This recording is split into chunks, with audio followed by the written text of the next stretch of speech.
नमस्कार। बच्चे की जब ज़िंदगी शुरू होती है, उसका जब स्कूल का सफ़र शुरू होता है, स्कूल से लेके कॉलेज, जॉब और फिर पूरी ज़िंदगी। इस ज़िंदगी की जो नींव रखी जाती है, वो घर से शुरू होती है, स्कूल से शुरू होती है। इसलिए हम कहते हैं कि बच्चे की नींव के जो दो बहुत बड़े पिलर्स होते हैं, वो पेरेंट्स होते हैं और दूसरे टीचर्स होते हैं।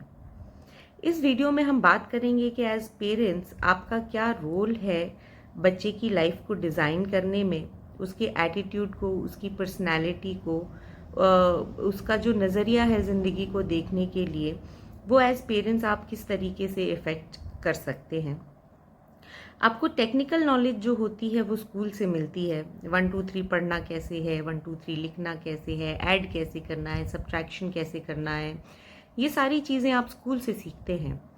पर इन चीज़ों का आप यूज़ कैसे करते हैं, कहाँ कहाँ पे इसका इस्तेमाल किया जाता है, ये सारी चीज़ें आप घर पे सीखते हैं, अपने पेरेंट्स से सीखते हैं। मैं भी जब छोटी थी, मेरे फादर को कैलकुलेशंस करते हुए देखती थी, मुझे बहुत मज़ा आता था। मुझे भी मन करता था कि मैं भी इस तरीके से कैलकुलेशंस करूँगी, एक दिन बड़े हो जाऊँगी तो। काफ़ी छोटी थी मैं उस समय। मेरी मदर भी अगर सिलाई वगैरह करती थी, उनको बड़ा शौक था सिलाई वगैरह करने का, टेडी बेयर्स बनाती थी और इस तरीके की चीज़ें जब वो करती थी तो देखिए सिलाई के टाइम पे भी मैथ्स का बहुत यूज़ होता है, तो वहाँ से मुझे रियलाइज़ हुआ कि मैथ्स सिर्फ आपके कैलकुलेशन के टाइम पे काम नहीं आती है, पर मुझे लगता है मैथ्स एक ऐसा सब्जेक्ट है जो आपकी लाइफ में हर मोड़ पे, हर पड़ाव पे, हर जगह काम आता है। तो उनको देख के भी मुझे बहुत मज़ा आता था कि वो किस तरीके से जब मैं स्कूल जाने लग गई तो मैं ज्योमेट्री पढ़ती थी, तो मैंने पैटर्न्स देखने शुरू किए कि अरे इसी तरीके से तो इन्हीं पैटर्न्स को तो यूज़ करके कपड़ों को फोल्ड किया जाता है। मेरी मदर को देखती थी, मुझे बड़ा मज़ा आता था कि कपड़े कैसे फोल्ड कर रही हैं, या बर्तनों को सेट करती थी वो, तो मुझे बड़ा मज़ा आता था कि किस तरीके से बर्तन सेट कर रही हैं। और जैसे जैसे मैं बड़े होते चली गई, मुझे रियलाइज़ हुआ कि इन सारी चीज़ों में ज्योमेट्री का यूज़ किया जा रहा है। लैंग्वेजेस देखिए, हम हिंदी, इंग्लिश सारी लैंग्वेजेस स्कूल में सीखते हैं, पर उनको यूज़ कैसे करना है, मेरे फादर, मेरी मदर बात कैसे कर रहे हैं, लैंग्वेज का यूज़ कैसे कर रहे हैं, ये सारी चीज़ें मैंने भी मेरे घर पे सीखी हैं। और हर बच्चा ये चीज़ें, इन चीज़ों को यूज़ करना, इन सब्जेक्ट्स को यूज़ करना जो वो स्कूल में सीख रहा है, उसका यूसेज वो घर पे ही सीखता है। तो पेरेंट्स एक बहुत बड़ा रोल प्ले करते हैं। और वो घर पे क्यों सीखता है? क्योंकि उसकी लाइफ का, उसके दिन का एक बहुत बड़ा हिस्सा घर पे बीतता है। वो स्कूल में सिर्फ सीखने में बिजी होता है, ऑब्जर्व वो घर पे करता है।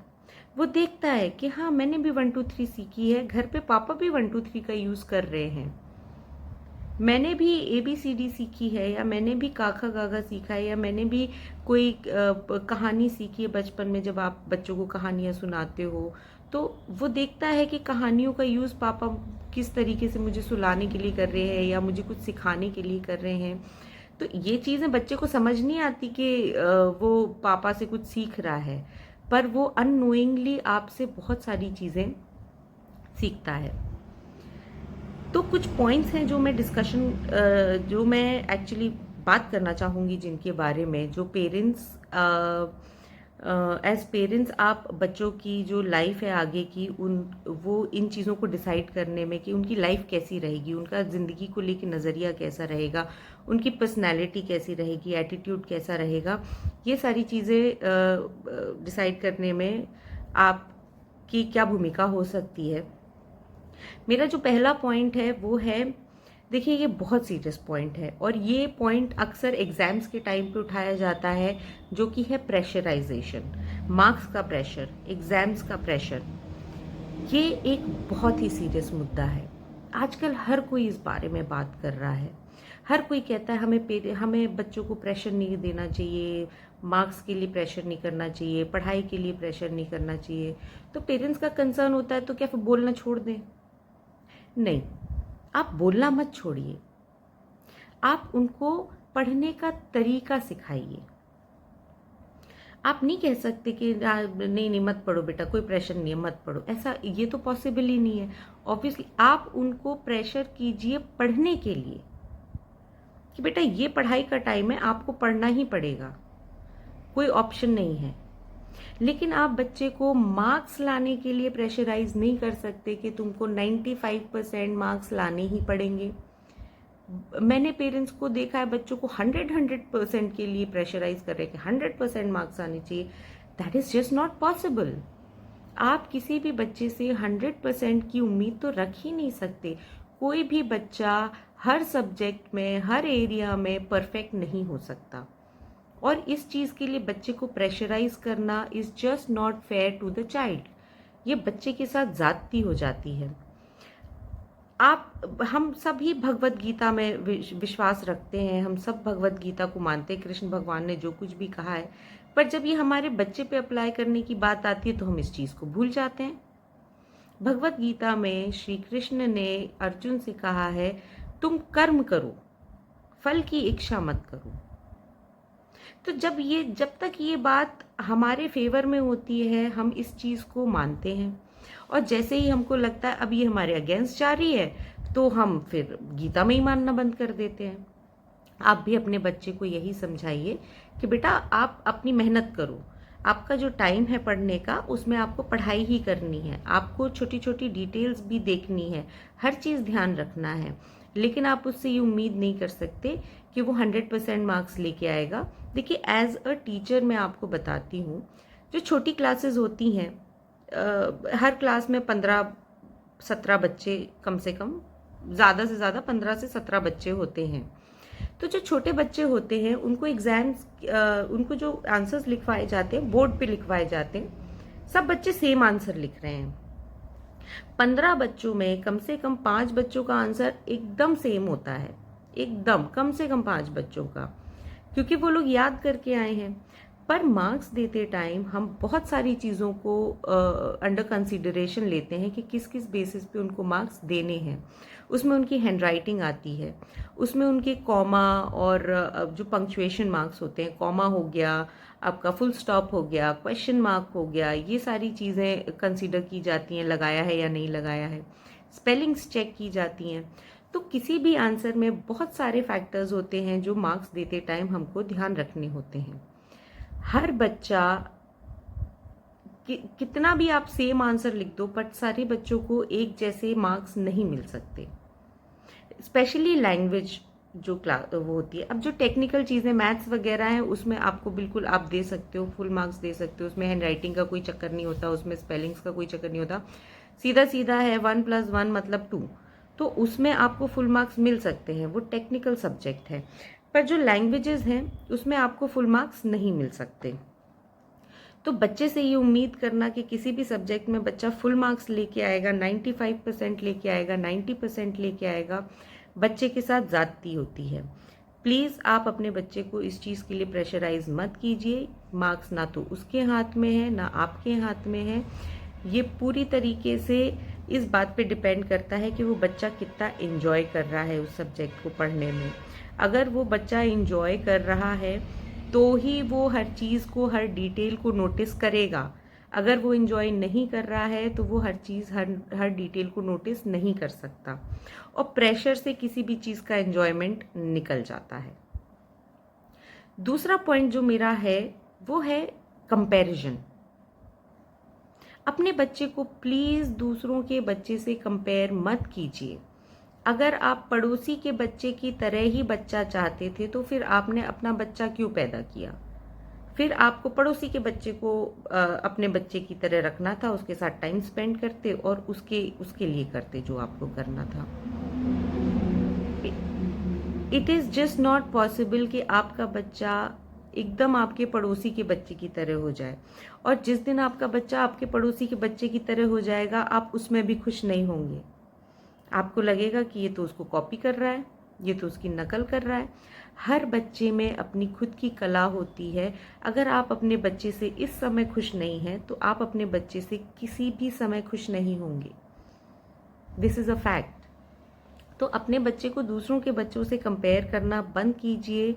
तुलसीदास जी ने बहुत प्यारी बात कही है कि हे धरती माँ, तुझ में बहुत से रत्न हैं। इसी तरीके से आपके बच्चे के अंदर भी बहुत से रत्न हैं, जो उसके टैलेंट्स हैं, उसकी स्किल्स हैं।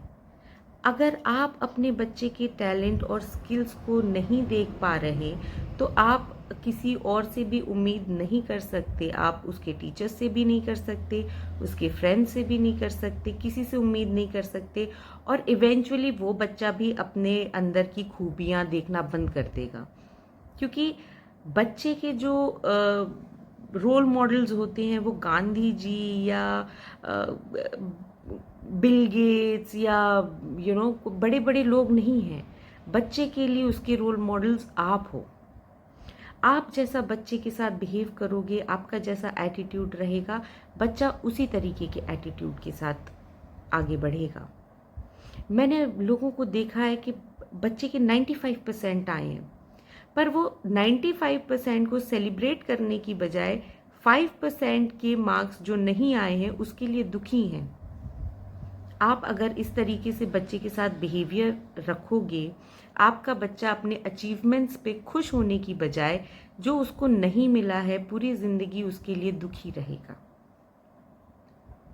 प्लीज़ अपने बच्चे के साथ ये चीज़ें मत कीजिए, उसको कंपेयर मत कीजिए।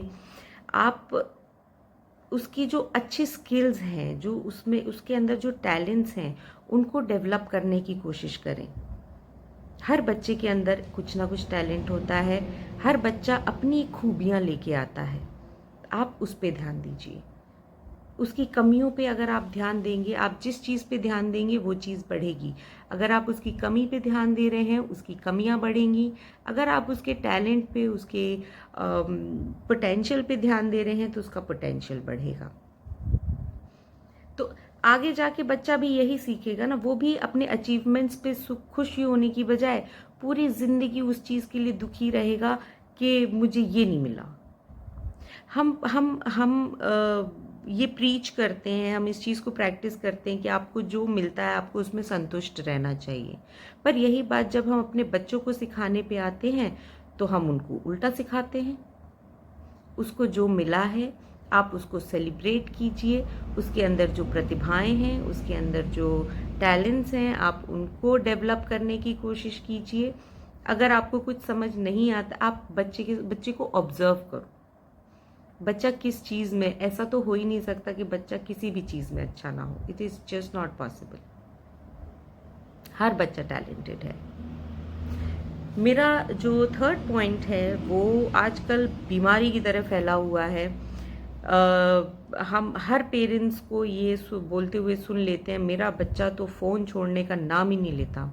Screen time is a disease these days. आजकल बीमारी की तरह फैली हुई है। या तो टीवी देखेगा, या गेम खेलेगा, या मोबाइल में रील्स देखता रहेगा। किसी ना किसी तरीके से बच्चे की लाइफ में रील्स स्क्रीन टाइम का बहुत इन्वॉल्वमेंट है। देखिए, मैं नहीं कहूँगी कि इसमें पेरेंट्स की गलती है, मैं बिल्कुल भी नहीं ऐसा कहना चाहती हूँ। पर क्योंकि आप इतना बिजी हो गए हैं आज की लाइफ में, आप चाहते हो कि आपके काम के लिए थोड़ा सा टाइम निकल जाए, थोड़ा सा मैं अपने लिए टाइम निकाल लूँ, इसीलिए बच्चे को मोबाइल आप ही पकड़ा रहे हो।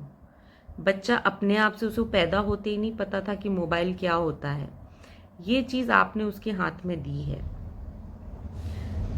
अब जाहिर सी बात है, एक बच्चे की लत नहीं है मोबाइल टाइम, लत आपकी है, और बाद में जाके ये बच्चे की लत बन जाती है। आप बच्चे को किसी ना किसी तरीके की एक्टिविटी में, आपको देखिए इसका एक ही इलाज है, आपको बच्चे को किसी ना किसी एक्टिविटी में इन्वॉल्व करना पड़ेगा।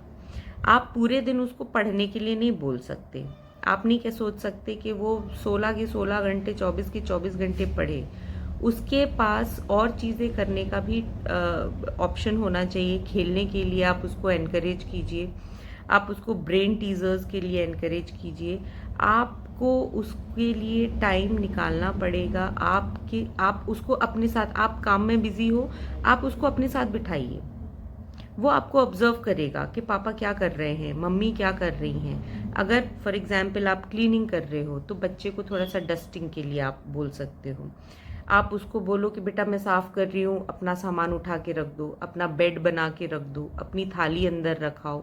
छोटे मोटे काम जो होते हैं वो आप बच्चे को बोल सकते हो करने के लिए, जिससे उसका स्क्रीन टाइम रिड्यूस होगा। आप दीजिए उसको, स्क्रीन भी दीजिए, आधा घंटा, 15-20 मिनट, आधा घंटा मैक्सिमम बहुत कहलाता है स्क्रीन टाइम एक बच्चे के लिए, अगर आप चाहते हैं कि उसको लत ना लगे तो। चौथा जो मेरा पॉइंट है, ये हर आपका प्रॉब्लम की सॉल्यूशन है।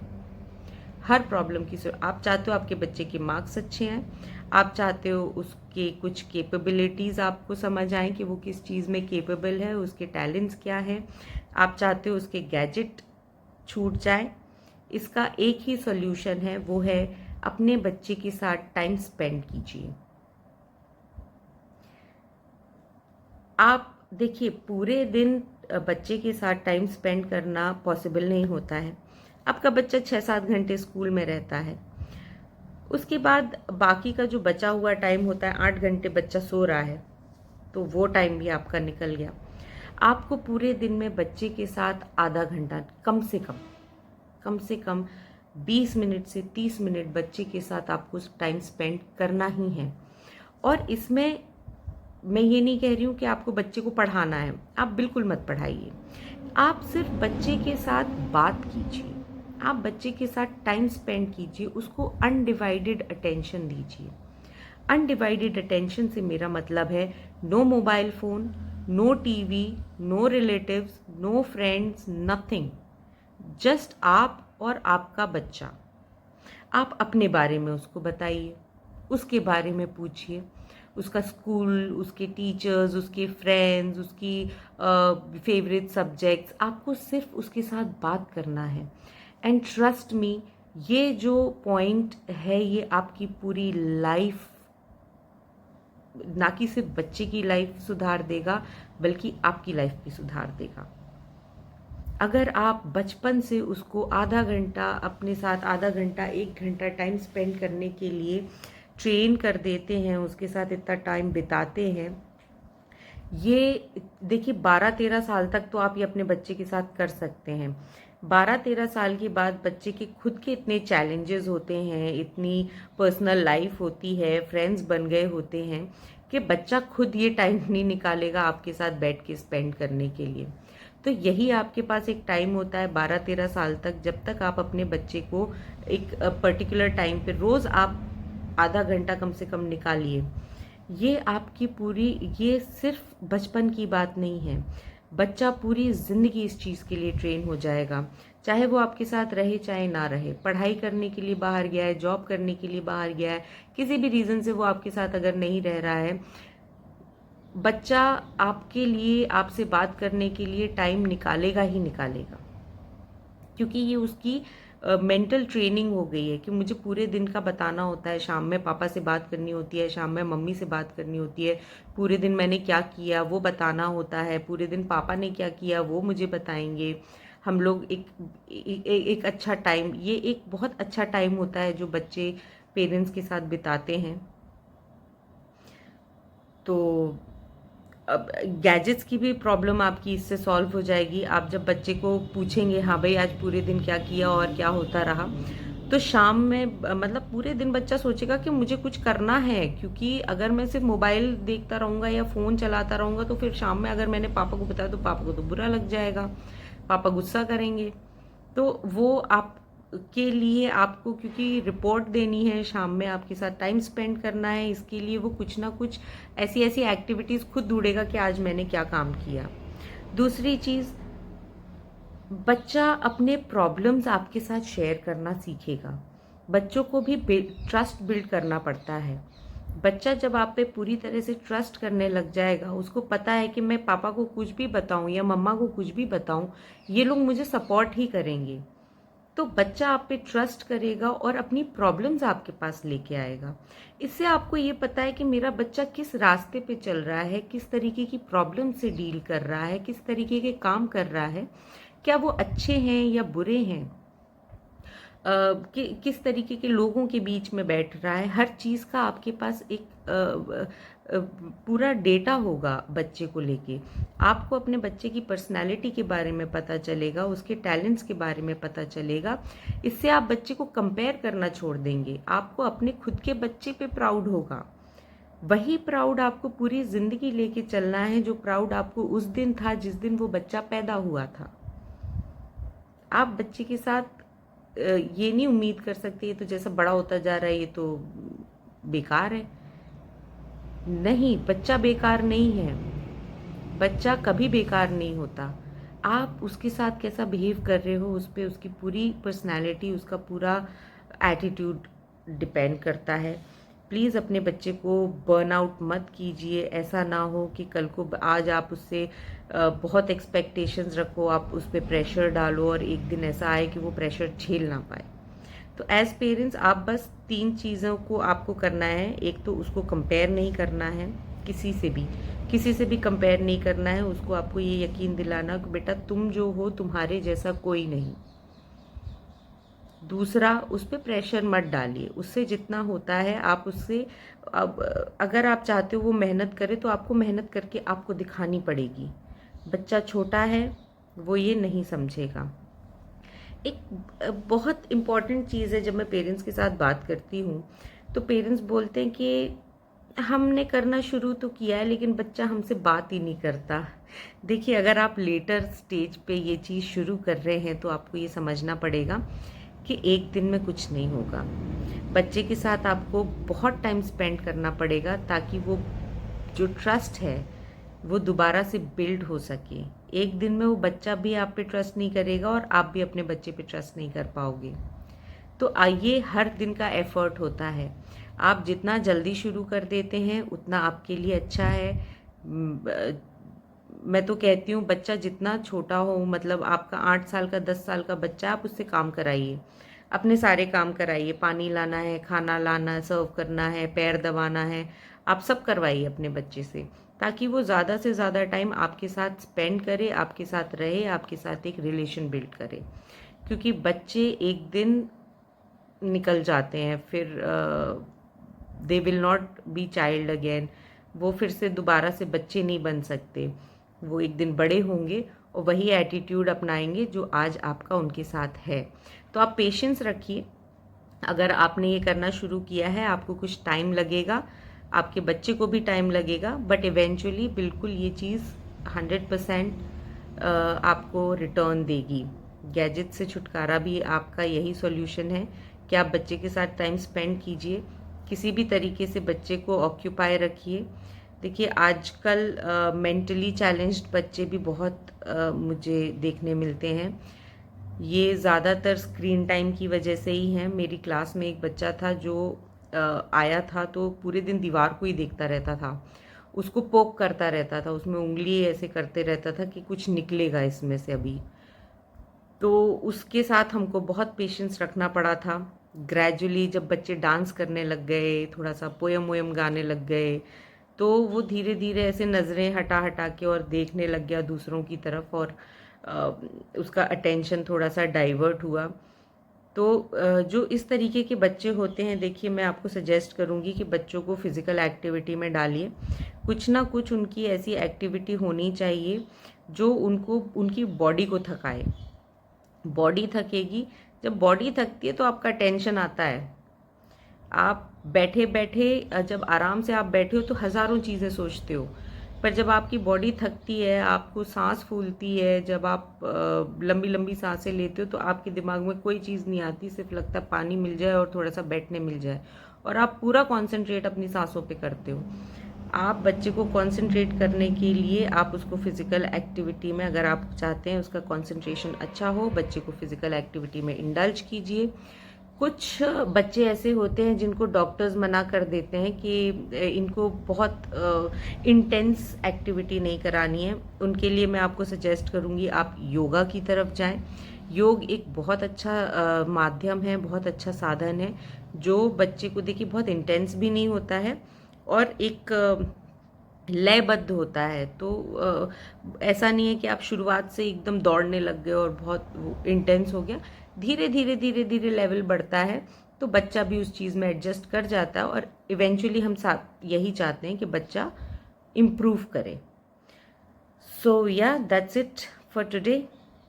नेक्स्ट वीडियो मैं किसी और टॉपिक पे लेके आऊँगी. आप भी मुझे सजेस्ट कर सकते हैं कि मुझे आगे किस टॉपिक के ऊपर मैं नेक्स्ट वीडियो बना सकती हूँ. Thank you so much. Have a nice day.